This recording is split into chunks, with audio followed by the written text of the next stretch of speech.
Amigos, ¿cómo están? Bienvenidos a Radio Cultura, bienvenidos a La Máquina de Pensar, a una semana muy interesante para nosotros, muy importante. Vamos a pasar la semana donde la máquina la máquina de pensar cumple años, Dios mío, la máquina de cumplear. Gonzalo Gervás en controles de emisión, se está riendo, pero el miércoles 15 de marzo la máquina de pensar cumple 13 años al aire. 13 años, amigos, aquellos que sufran, hay una especie de fobia, pero ahora no sé exactamente cómo es que se llama, es una fobia extraña al número 13. Gonzalo Gervás a lo mejor la tiene, pero yo creo que no la tiene. Bueno, vamos a tener programas especiales, bueno, no va a ser muy especiales, pero bueno, durante la semana vamos a estar hablando de, obviamente, la máquina de pensar. Se hace gracias a mucha gente, Carolina Cuadro en primer lugar, los operadores como Gonzalo Gervás en segundo lugar, pero también toda el ejército de columnistas que tenemos, ¿no? Realmente en la máquina de pensar. A ver, yo estaba viendo, a ver cómo se llama esto, pero no lo encuentro ahora. Muy bien, ya buscaré cómo se llama la fobia al número 13, que no la tengo. Pero bueno, hoy vamos a estar hablando por un lado de Tofana, la obra de teatro del unipersonal que se estrena este fin de semana en el Solís. Y por otro, ahora, amigos, en La Máquina de Pensar vamos a abrir una sección, no es una columna exactamente, le vamos a llamar Dossier a Prato, dijimos, vamos a poner una música en un momento. Dossier a Prato, la idea es empezar a hablar aquí en La Máquina de Pensar, cada tanto, 15 días, 3 semanas, ir desgranando la obra poética y narrativa de Roberto Aprato. Para arrancar la sección Aprato, vamos a recibir aquí, lo llamamos, él está allá en México, donde está radicado hace décadas, a el poeta y ensayista Eduardo Milán. Eduardo, ¿estás ahí? ¿Cómo andás? Estoy acá, Pablo. ¿Cómo te va? ¿Cómo andás, Eduardo? Tanto tiempo. Tanto tiempo, che. Bueno, uno tiene que, a la menor provocación, aunque esta es una provocación mayor porque es Roberto, uno tiene que hacerse simbólicamente presente. Eduardo Milán es un poeta muy importante uruguayo, que, digamos, sin exagerar, quiero decir que debe ser de los poetas que tiene dimensión internacional, más dimensión internacional, porque obviamente estás radicado desde hace décadas allá en México y porque tenés un trabajo también de décadas que no es habitual como crítico, ¿no? Como como reseñista, antologador, como hombre que analiza la poesía no solo latinoamericana, que en estos momentos analizar poesía, ser crítico de poesía, generar panoramas, parece algo directamente imposible, ¿no? O sea, Eduardo Milán lo hace, pero son muy pocos los que lo hacen realmente. Cada vez que leo algún artículo tuyo, que Eduardo por suerte está escribiendo, ahora está publicando bastante seguido en El País Cultural. Te estás publicando una columna ahí, ¿no, Eduardo? Sí, hace un tiempo, Pablo, que Laszlo, un tipo al que quiero mucho y respeto muchísimo, me propuso una columna además una columna sobre poesía, que es algo que porque no te propone nadie, ¿no? No creo que nadie te proponga eso.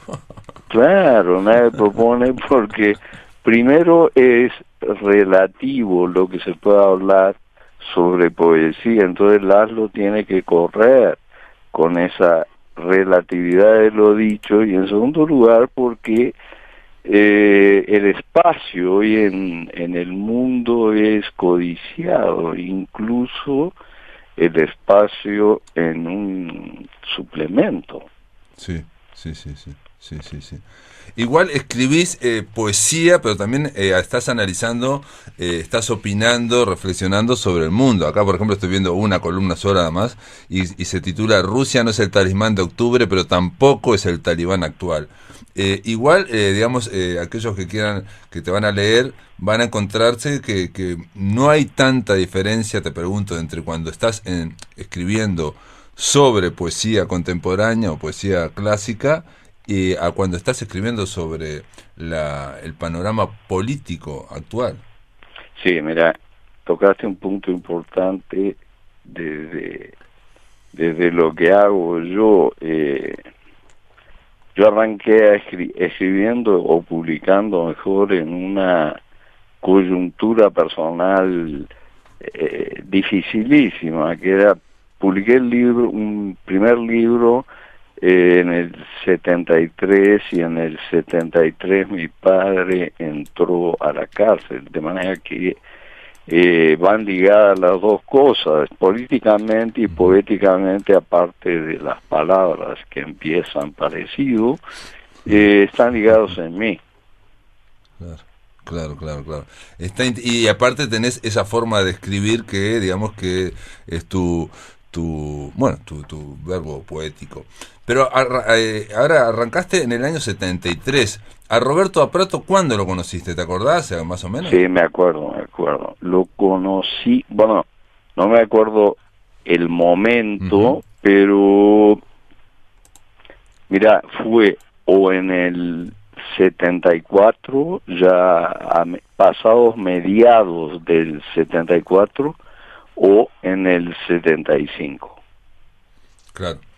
Igual son años, digamos, son encrucijadas brutales de la historia uruguaya. Te digo un detalle, nomás te lo comento así, pero porque lo vi hace poco y lo volví a ver en un libro.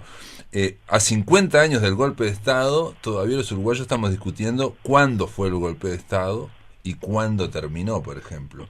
Porque había gente que hablaba de febrero, otra gente que hablaba de junio, pero también había gente que, como la dictadura se fue imponiendo de a poco, hablaba de septiembre o fin de año, porque y con las prohibiciones, porque se fue extendiendo. Entonces, es decir, no es una exageración decir que entre el 73 y el 75 como que fue avasallado todo, pero no fue todo a la vez. Claro. Y bueno, sí, es raro porque los uruguayos solemos tener una cierta inclinación a la precisión o a fijar, sobre todo fechas que son fundamentales para, como decís vos, para la historia reciente o relativamente reciente del país, ¿no?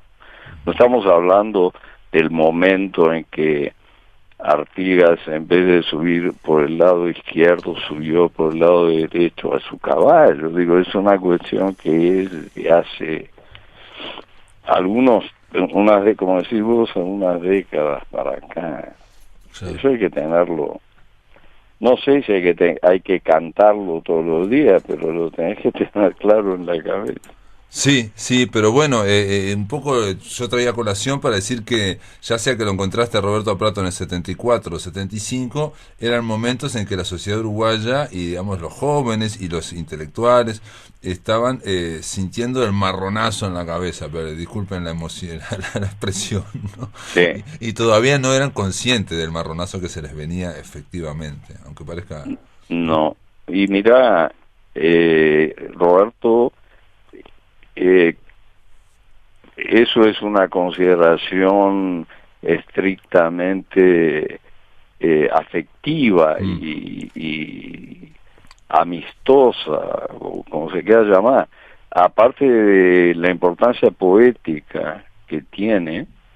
Fue un amigo de esa época, para mí, notable porque fue una compañía, yo estaba solo, fue una compañía, me quedé desde el 75, 76, no recuerdo, en el 76 creo, viviendo solo hasta el 79 que me vine a México, y Roberto prácticamente todos los días estaba en mi casa. Era realmente un tipo de una solidaridad, estoy hablando en un plano estrictamente personal, claro, no poético. Digamos, lo poético puede venir ahora. Claro. Lo que él dice, por ejemplo, digo, en conversaciones informales, obviamente, que hemos tenido, pero a mí me asombró, en un momento dijo, yo cuando conocí a Eduardo Milán empecé a escribir poesía. Bueno, yo, sí, yo creo que él se interesó de eso sí no tengo la precisión del recuerdo, si se puede hablar de precisión del recuerdo. Sí. Pero creo que nos encontramos por la poesía, porque él estaba interesado en la poesía. Yo ya tenía unos años de carretera, digamos así. Entonces, ahí fue que se formó la amistad.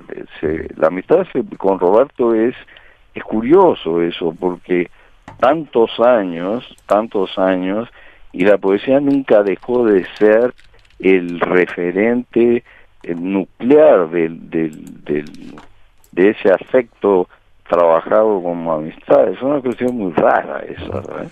Para mí. Tu primer libro se llama Cal para primeras pinturas, sí. Y también, digo, más allá de la amistad que surgió en ese momento, en el caso de Aprato, que él dice que empezó a escribir poesía, Aprato publicaría años más tarde, ¿no? Sí, 76, creo. Sí, creo que acá dice, bueno, en Wikipedia dice 78. 78, no sí, sé, tenés razón. Bien mirada. Y entonces, lo que quiero decir que más allá de la amistad, hubo como una afinidad poética también, ¿no? O sea, en cuanto en Uruguay se escribía poesía, como siempre, digamos, como se escribe ahora, y había un panorama diverso, amplio, digamos, había poéticas que estaban como siempre predominantes, otras estaban en alza, otras estaban en decadencia, como ocurre siempre, ¿no? Y en el caso tuyo tenías una poética que, bueno, que la mantuviste, ¿no? Mirá, a Roberto sí le interesó mucho un libro que yo publiqué en el 75, que se llama Estaciones. Ahí él hizo como clic, no sé, algo y fue ahí. Fue ahí en realidad, fue a raíz no, después publiqué, primero lo conocí con el libro anterior, y después en el 75 él hizo mucha conexión con ese libro posterior. Entonces a partir de ahí empieza una cercanía con Roberto que ya te digo fue muy importante para mí el último tiempo que pasé en Uruguay. Correcto, y a partir de ahí, digamos, los dos empiezan a publicar mucha poesía. Estoy pensando que publicaste Estaciones en el año 75 y por ahí, por esa fecha, también está el de Cristina Carneiro, ¿no? ¿O no? ¿O es anterior? ¿Zafarrancho Solo? Es Sí, anterior, ¿no? Mira, Zafarrancho Solo Benavides, sí, conmigo dirigíamos una colección en Banda Oriental que se llamaba Acuarimán. Sí. ¿Te acordás? Y ahí publicaron las imprecaciones, me parece que son las imprecaciones, Cristina. El libro de imprecaciones. Exacto. De Cristina, que hacía muchísimos años que no publicaba. Exacto, porque lo último era Zafarrancho Solo, justo. Yo le fui a pedir un libro, me acuerdo, a la casa, y lo tenía, ¿no? Era una cosa, yo la verdad que no lo podía creer, y lo tenía, y bueno, esos fueron uno de los libros claves para mí, que se publicaron en Uruguay en aquella época. Es del 67, yo te iba a decir que es del 68, pero no, estoy viendo que Zafarrancho Solo es del 67 y fue premiado en el premio de Feria de Libros y Grabados. No, hablo de Carneiro, también hablo de tu poesía y la de Aprato, porque tienen alguna, digamos, cierta afinidad en cuanto a tratar de buscar la complejidad, ¿no? De buscar la complejidad, no son poesías poéticas accesibles en principio, ¿no? O sea, no era la poesía popular que había en ese momento. No, bueno, hay una cosa como de buscarle, o sea, de de darle un tratamiento a la palabra poética, no, como te diría, familiar, no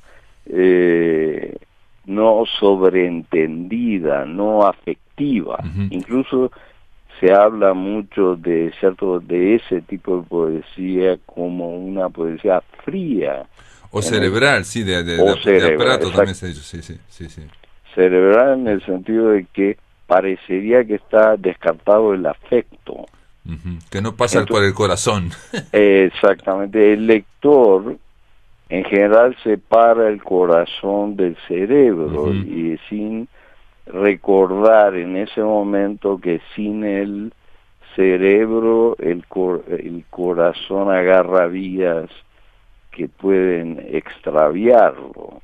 Claro. O sea, somos seres cerebrales, para decirlo así. Ujú, ujú. Sí, o no, También, no se puede leer sin el cerebro, por ejemplo, ¿no? O sea, porque para pasar la lectura pasa por el cerebro, por por ejemplo, eso te ¿no? digo, Pero a por la eso te vez el digo, corazón está ahí, pero sí es cierto que incluso hay como una tradición más, como que no sé por qué, pero que el género ensayístico sería más cerebral, entonces se habla de poesía también, no poesía ensayística o poesía de la reflexión o poesía cerebral en el sentido de que se va a contar cosas personales, pero como una mirada distante, ¿no? Casi científica.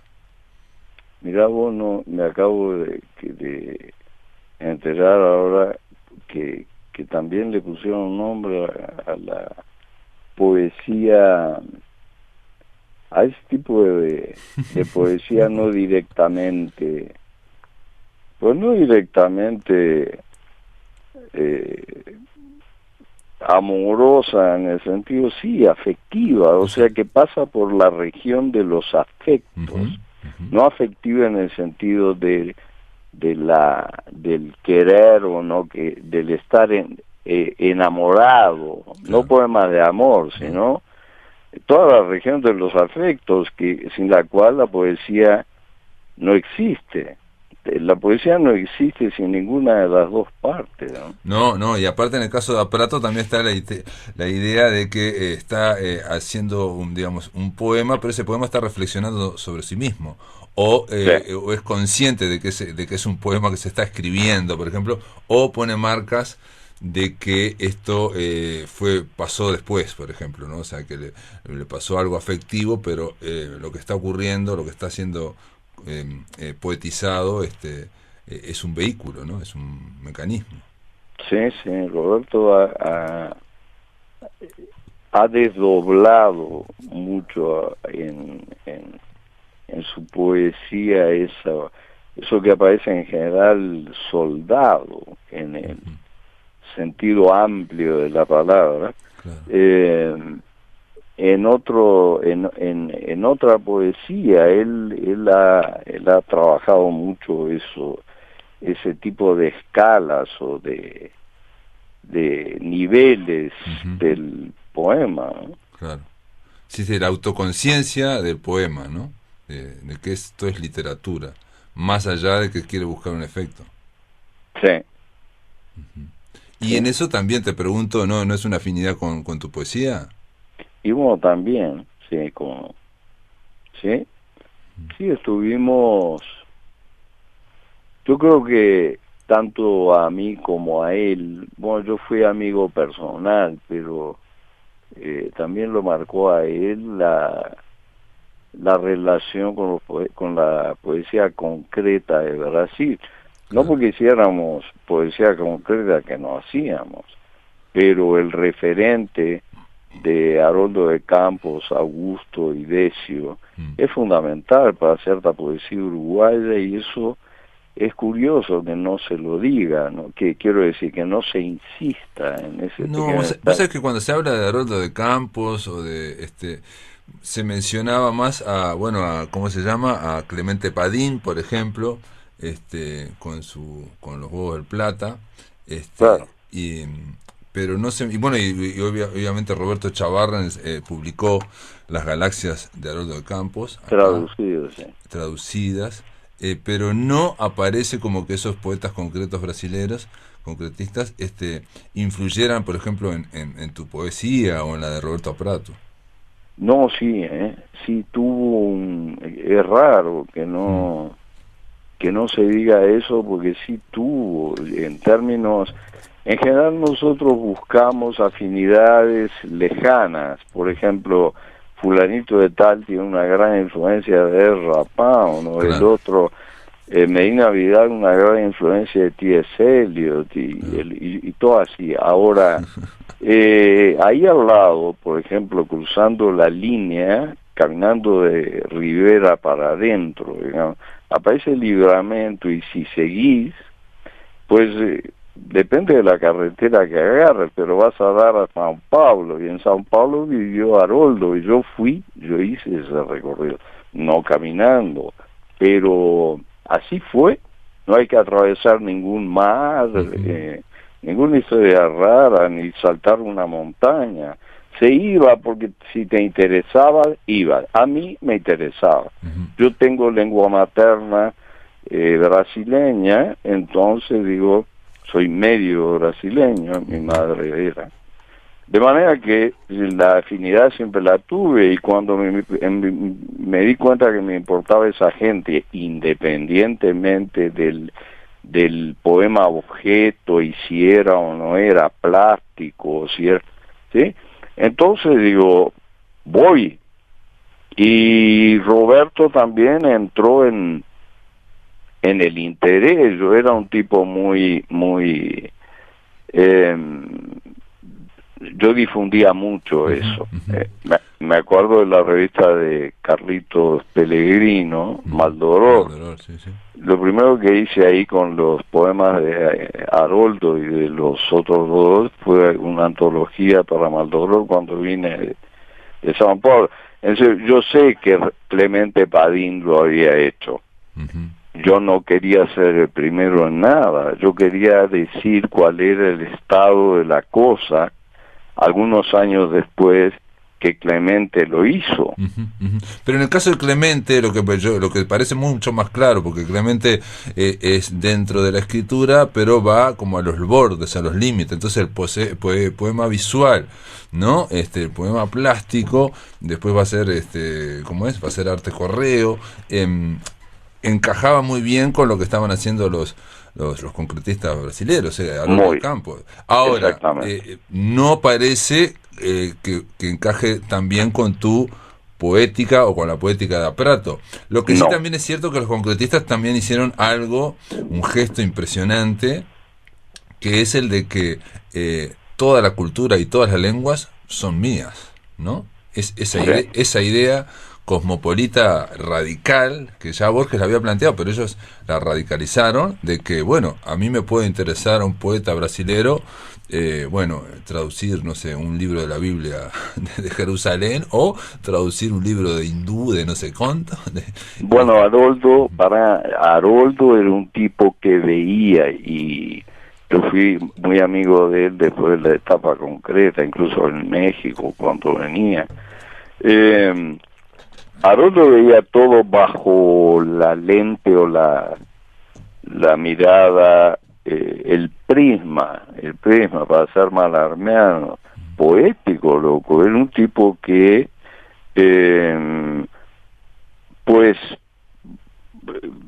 o lo poetizaba todo. Son temperamentos muy raros, porque creo que ya no existen más. Era un hombre nacido en el 29, y eso pertenece a otra generación. Incluso mi generación, yo soy de los 50, no tenemos eso ya. Eso es de principio de siglo, es de Pound y de los modernos norteamericanos, ¿sí? Eso tiene que ver con la vanguardia y con las distintas formas de vanguardia, o que adquiere la vanguardia en ciertos lugares. De manera que pues ya la agarramos empezada, como decimos ahí. Claro, entonces hay que hacer lo que se puede con eso. Vos mencionaste a alguien que puede ser una llave también para, pensar la poesía de Prato, que es Medina Vidal, ¿no? En el sentido de que Medina Vidal era también una especie de faro, si se quiere, o de guía, ¿no? Ahí a través de él aparece, ¿no? T.C. Eliot o bueno, no sé si bien, Pound. En el caso de Aparato me parece que es claro porque lo ha dicho, y en el caso tuyo, ¿cómo fue la relación con Medina Vidal? Bueno, mira, yo lo conocí a Jorge en Humanidades, fue mi profesor, y ahí lo empecé a frecuentar, aparte de la cuestión alumno, profesor, académica, digamos, aparte de la cuestión académica. Medina fue un tipo muy generoso conmigo, muy,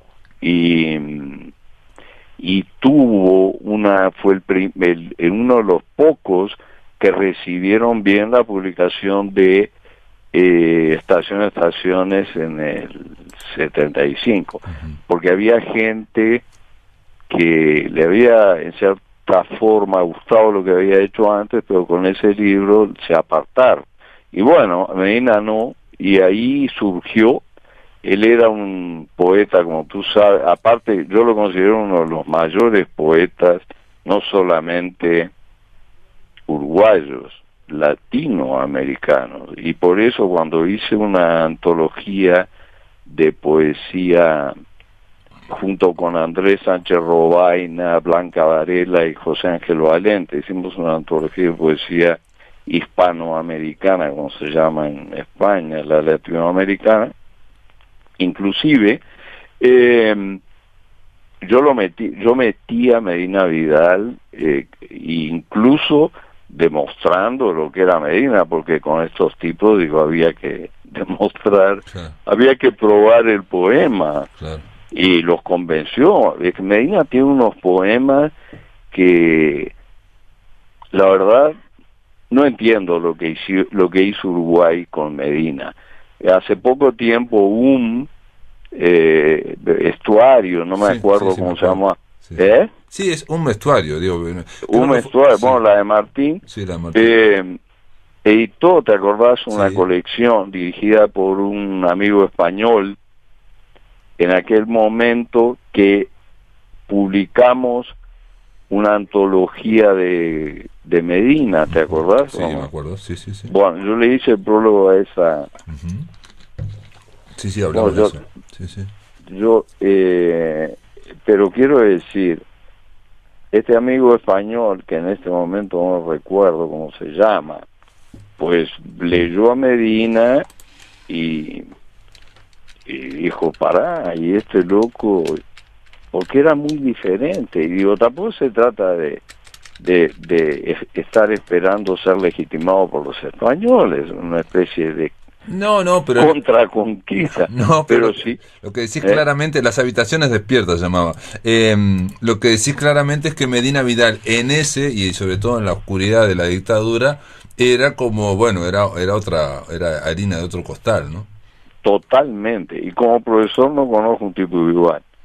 Quiero decir, no tiene que haber una buena relación entre los poetas y los profesores, pero en cuanto a la capacidad de transmisión, que es todo en un profesor, yo nunca tuve un maestro del calibre de Medina Vidal, y eso lo tenía cuando quería, poéticamente también, en términos personales. No, Medina era íntegramente un maestro para mí. Sí. Y hay gente que no lo quiere, mayoría no lo quiere. Porque es una línea que no fue la predominante en Uruguay. Poesía Selecta se llama, fue publicado por no fue publicado por Estuario. Y sí, tiene el prólogo tuyo, de Eduardo Milán. Y en el caso de Aparato, ¿cómo lo ves? ¿Ves que también hay afinidad? Yo creo que Aparato tiene una gran... Bueno, porque hay una línea poética en Uruguay que es esa línea que empieza siendo una poesía intelectual con lo que reduce el término intelectual a lo poético, porque todo prácticamente es intelectual, digo, todo pasa por el intelecto. Pero está tan prestigiada la palabra que se llama poesía intelectual aquella que hace una especie de metadiscurso sobre el poema, cosa característica de la poesía de Roberto.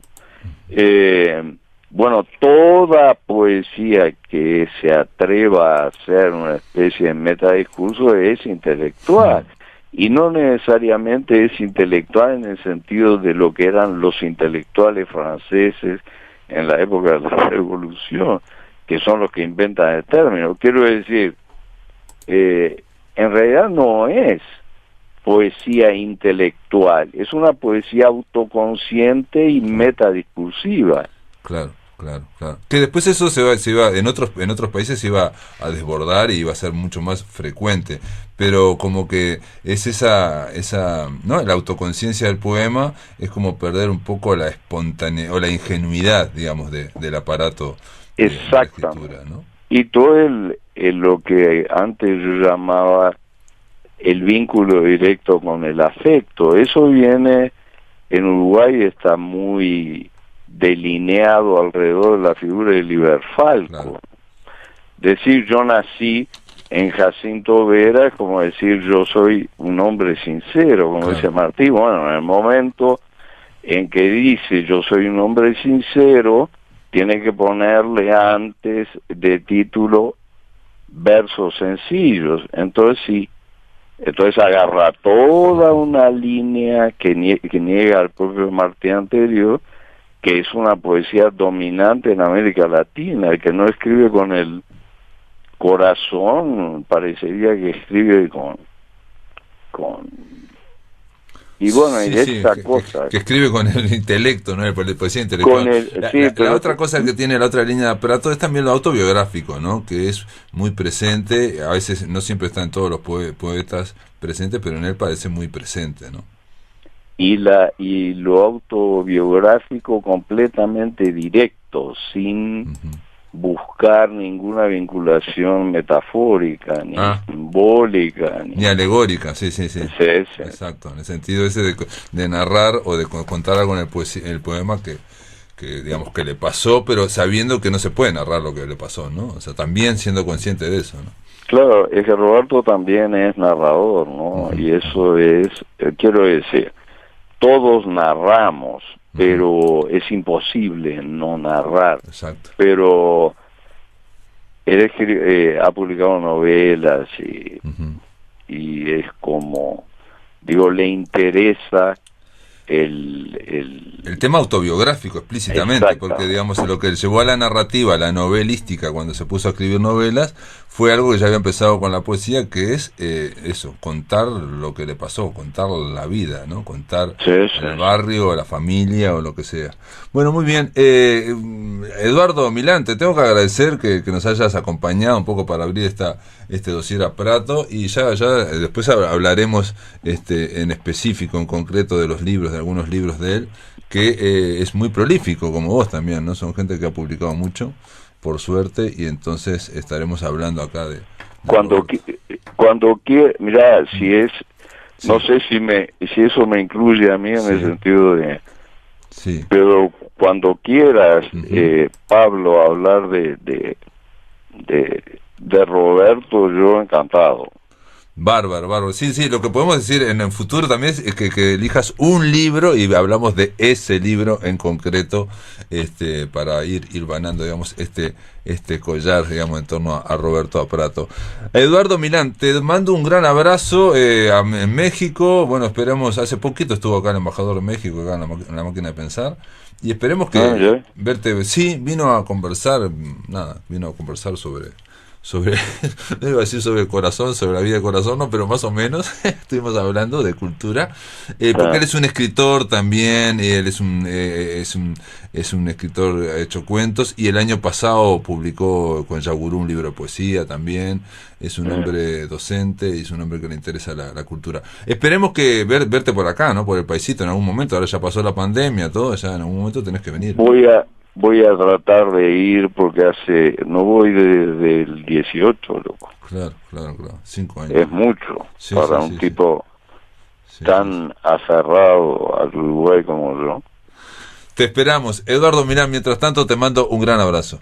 Un gran abrazo, muchas gracias, Pablo, y un gusto escucharte.